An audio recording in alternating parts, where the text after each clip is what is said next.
વાત કરીએ થોડીક તમારા ટેસ્ટની કે ભાઈ ભાજપના કોંગ્રેસના સિનિયર નેતાઓ ગમે ત્યાં ચૂંટણી લડવા નીકળી જાય છે ને એમને ઈચ્છા થાય ટિકિટો આપી દે છે ને પછી હારી જાય છે ને જીતી જાય છે ને રાજકારણની ભાષામાં એને કહેવાય પેરાશૂટ ઉમેદવાર. તો તમને એવું નથી લાગતું કે તમે આજે ક્યાંક આમ આદમી પાર્ટીના ટોપ 3 નેતાઓ ગુજરાતમાં કહેવાય એનામાં તમે છો, તો તમે એવું નક્કી ના કરી લીધું કે હું જ લડી નાખું, હું જ ચૂંટણી જીતી જાઉં? તમારા સ્થાનિક આમ આદમી પાર્ટીના લોકો પણ હશે ને કે જે રાહ જોતા હશે કે આપણો વારો આવે, આપણો વારો આવે. તો ભાજપ કોંગ્રેસ જેવી સ્ટાઇલ થાય કે જ્યાં ખાલી પડે ને સિનિયર નેતા આવી જાય, હું લડી. એવું ન હોય. જ્યાં ખાલી પડે ને જઈએ તો ખાડામાં પડીએ.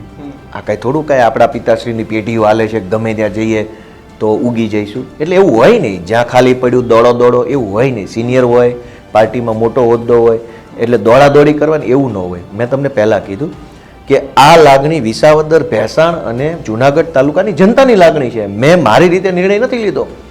અસંખ્ય ફોન આવ્યા, મેં તો બધા સેવ કર્યા છે. અહીંથી હમણાં ચાલુ કરીએ વિસાવદરનો, મારામાં જે સેવ હોય પૂછો કે ભાઈ શું તમે કીધું તું, શું કીધું.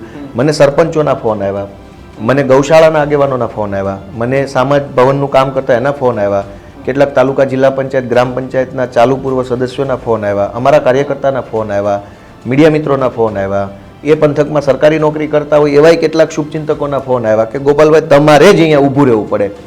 તો મેં નક્કી નથી કર્યું કે હું ત્યાં ચૂંટણી લડીશ.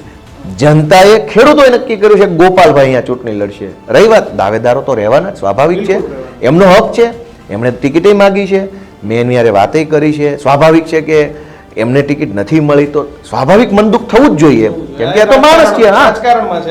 એટલે એમને, એમની સાથે મારે ચર્ચા થઈ, અમારા જે કાંઈ આગેવાનો સાથે, કે ભાઈ લોકોનો અભિપ્રાય એવો છે, વિસાવદર ભેંસાણના ખેડૂતોનો અભિપ્રાય એવો છે કે આ ચૂંટણી કોઈ પાવરફુલ માણસ લડશે જનતાની નજરમાં તો આ ચૂંટણીમાં સારું પરિણામ આવશે. તો મેં લોકોના અભિપ્રાયના આધારે હું ત્યાં ચૂંટણી લડવા ઉભો રહ્યો. બાકી મને મજા આવે તો વાવમાંય ખાલી છે તો હું મારી મરજીથી વાવમાં જાઉં, મારી મરજીથી કડીમાં જાઉં, તો એમ કંઈ થવાનું નથી. લોકો કાલ સવારે વાવના વિધાનસભાના લોકો, વાવમાં પટેલ સમાજ નતો, કડીમાં પટેલ સમાજ એટલો નથી, વિસાવદર પટેલ સમાજ, કડીમાં એવું ના હોય. હું તો એક્ઝામ્પલ આપું છું કે કાલ હું XYZ સીટ ખાલી પડે ત્યાં પટેલો કદાચ રહેતા પણ હોય તો એનો અર્થ એવો નથી કે હું દોડો ખાલી જગ્યા ભરી દે.